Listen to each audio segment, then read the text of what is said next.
చాలామంది వీడియోలు చూస్తున్నారు కానీ ఇంకా సబ్స్క్రైబ్ చేయడం లేదు. ఇక నుంచి టాపర్స్తో కలిసి కూడా మనం వీడియోస్ చేద్దాం. వాళ్ళ టిప్స్, ఎక్స్పీరియన్స్ ఇవి మీకు చాలా యూస్ఫుల్ అవుతాయి. అలాంటి మరిన్ని ఇంట్రెస్టింగ్ అండ్ యూస్ఫుల్ వీడియో కోసం please subscribe to the channel. Short notes అంటే సింపుల్గా ఎగ్జామ్ సక్సెస్కి ఇది ఒక వెపన్ లాంటిది.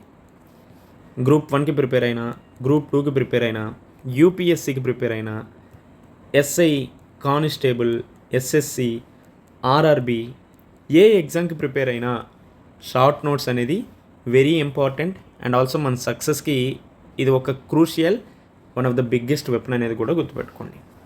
ఇక్కడ ఇన్ని అంశాలు చెప్పాం కాబట్టి దీని యొక్క ఇంపార్టెన్స్ ఏంటి అనే దాని గురించి కూడా మాట్లాడదాం. సో ఫస్ట్ దీని యొక్క ఇంపార్టెన్స్ ఏంటి అనేది తెలుసుకొని ఆ తర్వాత షార్ట్ నోట్స్ ఏ విధంగా రాయాలి అనేది నేను ఒక టాపిక్ తీసుకొని మీకు ఎగ్జాంపుల్గా చూపిస్తాను. ఫస్ట్ దీని యొక్క ఇంపార్టెన్స్ ఏంటంటే రివిజన్ ఏదైతే ఉందో ఇది వేగంగా చేయటానికి షార్ట్ నోట్స్ చాలా యూస్ఫుల్గా ఉంటుంది. అండ్ ఆల్సో రివిజన్ ఏ విధంగా చేయాలి అనే దాని గురించి మాట్లాడుకున్నాం. బట్ ఈ రివిజన్ వేగంగా అవ్వాలి అంటే మనకి షార్ట్ నోట్స్ అనేది చాలా ఇంపార్టెంట్. ఎందుకంటే ఫుల్ బుక్ ఏదైతే ఉందో దాన్ని మళ్ళీ మళ్ళీ చదవడానికి మన దగ్గర టైం అనేది ఉండదు. సో దట్ షార్ట్ నోట్స్ వల్ల ఈవెన్ మనం ఒక చాప్టర్ అయినా 5 to 10 మినిట్స్లో ఈజీగా రివైజ్ చేయవచ్చు. 5 to 10 మినిట్స్లో మనం ఒక చాప్టర్ని ఈజీగా ఎలా రివైజ్ చేస్తామంటే అది కేవలం షార్ట్ నోట్స్ ద్వారా మాత్రమే చేయగలం. ఈవెన్ లాస్ట్ 10 డేస్లో ఫుల్ సిలబస్ కవర్ చేయడం కూడా షార్ట్ నోట్స్ వల్లే పాసిబుల్ అవుతుంది. మోస్ట్ ఆఫ్ ద ర్యాంకర్సు ఈ స్టాండర్డ్ బుక్స్ని మళ్ళీ మళ్ళీ చదవడం కంటే వాళ్ళు ఏదైతే నోట్స్ తయారు చేసుకుంటారో వాటిని ఎక్కువగా రివైజ్ చేస్తారు. సో ఇలా చేయడం వల్ల కంప్లీట్గా ఎగ్జామ్కి వెళ్ళేటప్పుడు సిలబస్ అంతటినీ కూడా కవర్ చేయడానికి పాసిబిలిటీ ఎక్కువగా ఉంటుంది. రైట్. సెకండ్ ఇంపార్టెన్స్ ఏంటంటే షార్ట్ నోట్స్ వల్ల మెమొరీ రిటెన్షన్ ఏదైతే ఉంటుందో ఇది స్ట్రాంగ్ అవుతుందనేది కూడా గుర్తుపెట్టుకోండి. మనం ఓన్గా రాసుకున్నటువంటి పాయింట్స్ బ్రెయిన్కి ఎప్పుడైనా ఈజీగా గుర్తుంటాయి. వేరే వాళ్ళు రాసినటువంటి బుక్ని మనం చదివేదానికంటే మనం రాసేటటువంటి బుక్ మన యొక్క బ్రెయిన్ ఎక్కువ కాలం గుర్తుపెట్టుకుంటుంది. అండ్ ఆల్సో మనం రాసినటువంటిది మనకే అర్థమవుతుంది. ఈవెన్ ఈ రాసినటువంటి అంశాలు కీవర్డ్స్ ఫామ్లో ఉంటాయి కాబట్టి ఈవెన్ మీరు గ్రూప్ 1కి ప్రిపేర్ అయితే ఆన్సర్ రైటింగ్ కూడా యూజ్ అవుతుంది. ఒకటి గుర్తుపెట్టుకోండి, ప్యాసివ్ రీడింగ్ కన్నా యాక్టివ్ నోట్ మేకింగ్ ఏదైతే ఉంటుందో అది చాలా పవర్ఫుల్. దెన్ థర్డ్ వన్ ఏంటంటే ఇది స్పెషల్లీ గ్రూప్ 1 కావచ్చు, యూపీఎస్సీ ఆస్పిరెంట్స్కి యూజ్ఫుల్గా ఉంటుంది. షార్ట్ నోట్స్ అనేది ఆన్సర్ రైటింగ్కి చాలా యూజ్ఫుల్గా ఉంటుంది. ఎలా యూజ్ఫుల్గా ఉంటుందంటే గ్రూప్ 1 మెయిన్స్కి వచ్చేసరికి మనం ఇంట్రో, బాడీ, కన్క్లూజన్ ఈ విధంగా ఆన్సర్ రైటింగ్ రాస్తాం కదా. సో దట్ దీనికి సంబంధించినటువంటి కంటెంట్ పెట్టాలి అంటే మనం మొత్తం బుక్ని చదవాల్సిన అవసరం ఉండదు. ఎందుకు ఉండదంటే షార్ట్ నోట్స్ని మనం ప్రాపర్గా రాసుకుంటాం కాబట్టి. సో షార్ట్ నోట్స్లో ఎప్పుడైనా మనం మెయిన్ థింగ్స్ ఏవైతే ఉంటాయో, హెడ్డింగ్స్ ఏవైతే ఉంటాయో వాటిని పెట్టుకోవడం వల్ల బాడీలో మనం యూని డైమెన్షనల్గా కాకుండా మల్టీ డైమెన్షనల్గా రాయడానికి కూడా స్కోప్ అనేది దొరుకుతుంది. And also if in case causes గురించి, ఎఫెక్ట్స్ గురించి, మెజర్స్ గురించి మనకి ఏదైనా అడిగినా మనం షార్ట్ నోట్స్ని ఆ విధానంలో తయారు చేసుకుంటే, హెడ్డింగ్స్ పాయింట్ ఆఫ్ వ్యూలో మనం రాసుకుంటే ఎక్కువగా కంటెంట్ పెట్టడానికి కూడా అవకాశం అనేది ఉంటుంది. అండ్ ఆల్సో ఈ అంశాలు ఏవైతే ఉన్నాయో డైరెక్ట్గా మన ఆన్సర్లో కూడా పెట్టవచ్చు. ఓకే. దెన్ ఫోర్త్ వన్ ఏంటంటే లాస్ట్ మినిట్లో మనకి ఎగ్జామ్కి వెళ్ళే ముందు లైఫ్ సేవర్గా మనకి ర్యాంక్ తెచ్చిపెట్టడానికి 100% ప్రోత్సాహం ఇచ్చేది ఏదైనా ఉంది అంటే అది కేవలం షార్ట్ నోట్స్ మాత్రమే. ఎందుకంటే ఎగ్జామ్ వెళ్ళే ముందు మనకి స్ట్రెస్ లెవెల్స్ చాలా ఇంక్రీజ్ అవుతాయి. అండ్ ఆల్సో టైం అనేది కూడా తక్కువ ఉంటుంది. అప్పుడు ఏం చేయాలి, 1 సబ్జెక్ట్కి 1 నోట్బుక్, 1 షార్ట్ నోట్స్ తయారు చేసుకుంటాం. సో దట్ ఇలా తయారు చేయడం వల్ల ఈవెన్ మనకి టైం తక్కువగా ఉన్నా మల్టిపుల్ సబ్జెక్ట్స్ ఏవైతే ఉన్నాయో వాటిని రివైజ్ చేయడానికి చాలా ఎక్కువగా ఛాన్సెస్ అనేవి ఉంటాయి. ఆ తర్వాత ఫిఫ్త్ వన్ ఏంటంటే క్లారిటీ అండ్ ఆల్సో కాన్సెప్ట్. ఈ రెండింటికి సంబంధించినటువంటి లింకింగ్ కూడా మనకి ఇంప్రూవ్ అవుతుంది. షార్ట్ నోట్స్ రాయడం అంటే టాపిక్ని అర్థం చేసుకొని సింప్లిఫై చేయడం అనేది గుర్తుపెట్టుకోండి. జస్ట్ ఏదైతే ఈ బుక్లో ఉందో దాన్ని మక్కి దించేయడం కాదు. టాపిక్ని అర్థం చేసుకొని దాన్ని సింప్లిఫై చేసి దాన్ని అర్థం చేసుకోవడానికి రాసేదే ఈ short notes, right? So that ఇందులో భాగంగా మనం ఏవైతే కామన్గా మిస్టేక్స్ చేస్తామో వాటిని అవాయిడ్ చేయాల్సినటువంటి అవసరం కూడా ఉంది. ఏవైతే కామన్ మిస్టేక్స్ ఉన్నాయో వాటి గురించి డిస్కస్ చేసి మీకు ప్రాపర్గా నేను రాసినటువంటి షార్ట్ నోట్స్ ఏదైతే ఉందో అది జస్ట్ మీకు ఎగ్జాంపుల్గా కూడా చూపిస్తాను. ఇందులో కామన్ మిస్టేక్స్ ఏం చేస్తామంటే, మన దగ్గర ఏదైతే స్టాండర్డ్ బుక్ ఉందో అందులో ఉన్నటువంటి ప్రతి పాయింట్, ఎవ్రీ పాయింట్ని మనం కాపీ చేయడం జరుగుతుంది. ఇందులో ఉన్నటువంటి ప్రతి అంశాన్ని కూడా మన షార్ట్ నోట్స్లో కూడా రాయడం జరుగుతుంది. సో ఇది one of the biggest mistake. And also చాలామంది నేను చూసినటువంటి అంశం ఏంటంటే టూ లెంతీ నోట్స్ అనేవి రాస్తూ ఉన్నారు. స్టాండర్డ్ బుక్ ఎంతైతే ఉందో అంతే బుక్ మళ్ళీ మీరు షార్ట్ నోట్స్గా రాస్తారు. అవసరమైతే దానికంటే పెద్ద బుక్ అయినా రాయడం జరుగుతుంది. ఇలా రాస్తే ఏ విధంగానూ యూజ్ ఉండదు. సో దట్ షార్ట్ నోట్స్లో మీకు ఉండాల్సినటువంటి అంశాలు ఏంటి, ఫీచర్స్ ఏంటి అంటే, వన్ ఈజ్ దానికి సంబంధించినటువంటి కీవర్డ్స్ ఉండాలి. And also if in case మీకు ఈజీగా గుర్తుండడానికి ఫ్లో చార్ట్స్ వంటి వేసుకోవాలి. డయాగ్రమాటిక్ రిప్రజెంటేషన్లో కూడా ఉంటే మీరు ఈజీగా గుర్తుపెట్టుకుంటారు, రైట్? ఇలా మనం షార్ట్ నోట్స్ని తయారు చేసుకోవాల్సిన అవసరం ఉంది. ఇంకోటి ఏంటంటే, నార్మల్గా మీది ఏదైనా స్టాండర్డ్ బుక్ని ఫాలో అయినా అట్లీస్ట్ ఒక 3 times రీడింగ్ అనేది ఇవ్వాలి. సో దట్ ఫస్ట్ రీడింగ్లో ఏం చేస్తారంటే అండర్లైన్ చేసుకోండి, సెకండ్ రీడింగ్కి వచ్చేటప్పటికి షార్ట్ నోట్స్ తయారు చేసుకోండి. ఎందుకంటే మీకు ఏది ఇంపార్టెంట్ ఏది అన్ఇంపార్టెంట్ అనేది ఫస్ట్ టైం చదివేటప్పుడు తెలియదు. సెకండ్ టైం చదివేటప్పుడు పీవైక్యూస్ని చూడటం, ఎంసీక్యూస్ చేయడం, ఏ విధంగా ప్రశ్నలు అడుగుతున్నాడని తెలిసినప్పుడు మీకు ఏది ఇంపార్టెంట్ ఏది అన్ఇంపార్టెంట్ అని తెలుస్తుంది. సో దట్ సెకండ్ రీడింగ్ వచ్చేటప్పుడు మీరు షార్ట్ నోట్స్ తయారు చేసుకోండి. థర్డ్ రీడింగ్కి వచ్చేటప్పటికి రివైజ్ చేయాలి. అది కూడా మీరు ఏదైతే రాసుకున్నటువంటి నోట్స్ ఉందో దాన్ని మాత్రమే రివైజ్ చేయాల్సినటువంటి అవసరం ఉంది.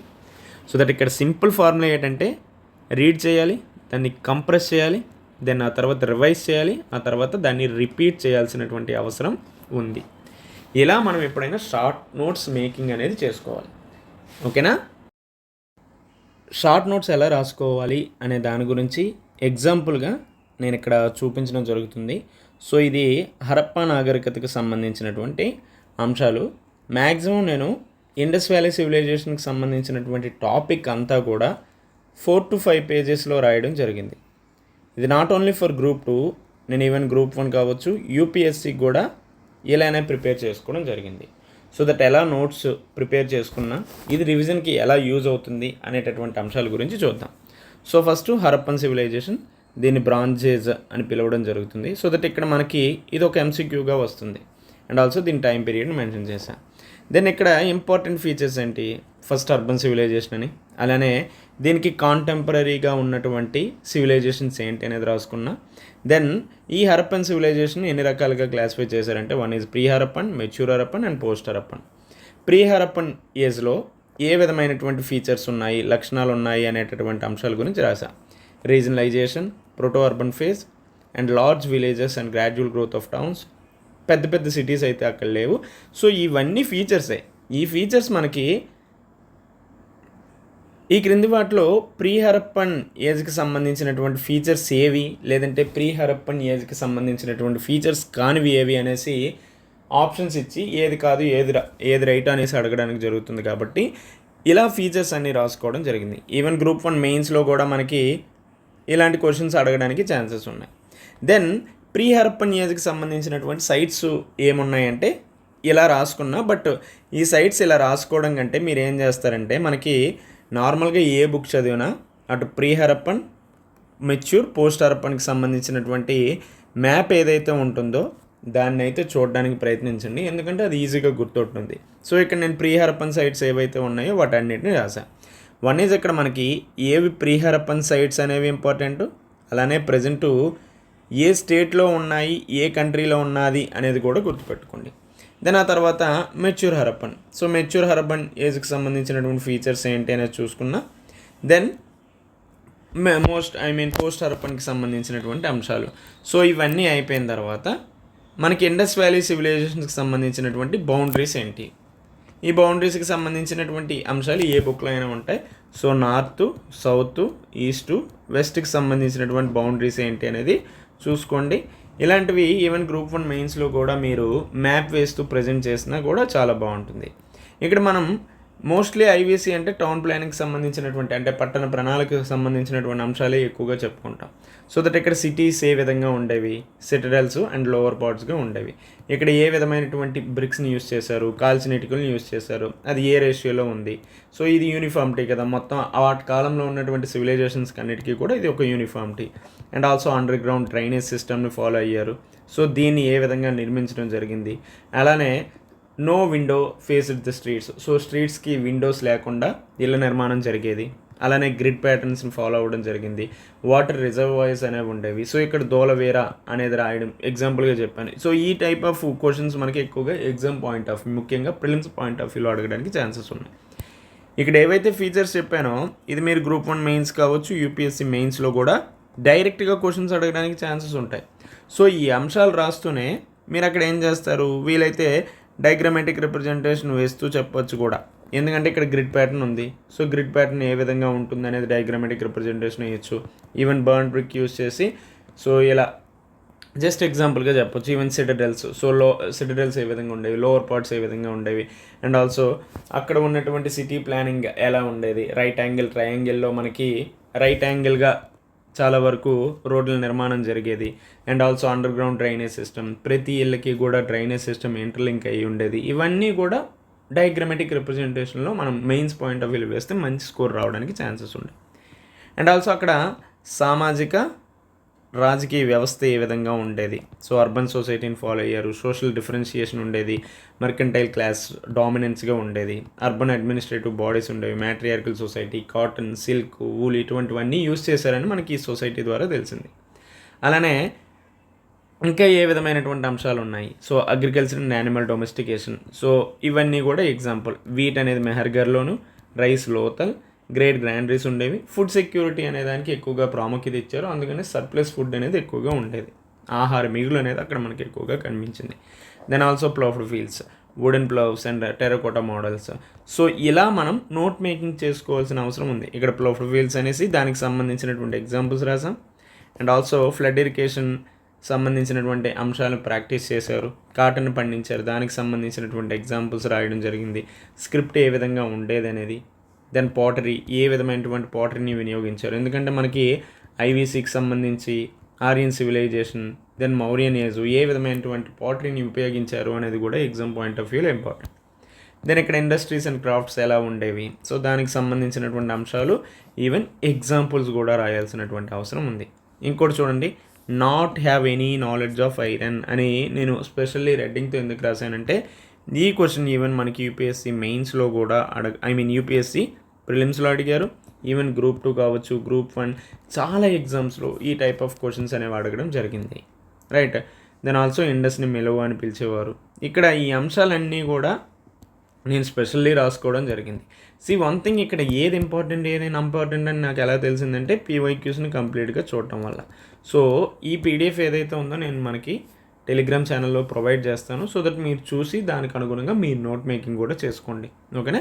ఇది జస్ట్ మీరు ఒక ప్రొఫార్మలాగా యూస్ చేసుకొని మీ ఓన్ వేలో మీ యొక్క నోట్ మేకింగ్ కూడా చేసుకోండి. ఇలా చేసామంటే ఏమవుద్దంటే ఎగ్జామ్కి వెళ్ళేటప్పుడు మనకి రివిజన్కి సరైనటువంటి టైం సరిపోతుంది. అండ్ ఆల్సో ఎగ్జామ్కి వెళ్ళే ముందు చాలా అంశాలను మనం రివైజ్ చేయడానికి కూడా టైం అనేది ఉంటుంది. ఓకేనా. సో ఇలా రిలీజియన్ గురించి రాశాను.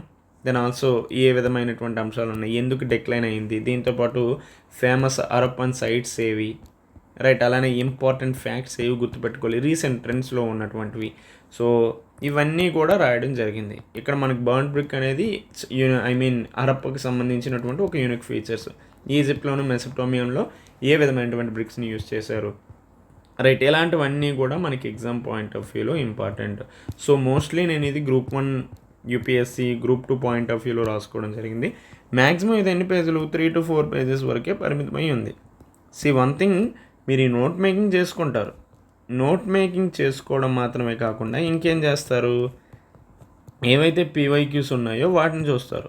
దెన్ టెస్ట్ సిరీస్లు రాస్తారు. అప్పుడు ఏం చేస్తారు, ఈ పీవైక్యూస్ టెస్ట్ సిరీస్ మనకి ఈ నోట్ మేకింగ్ కవర్ అవ్వకపోతే వీటిని యాడ్ చేసుకోవడం జరుగుతుంది.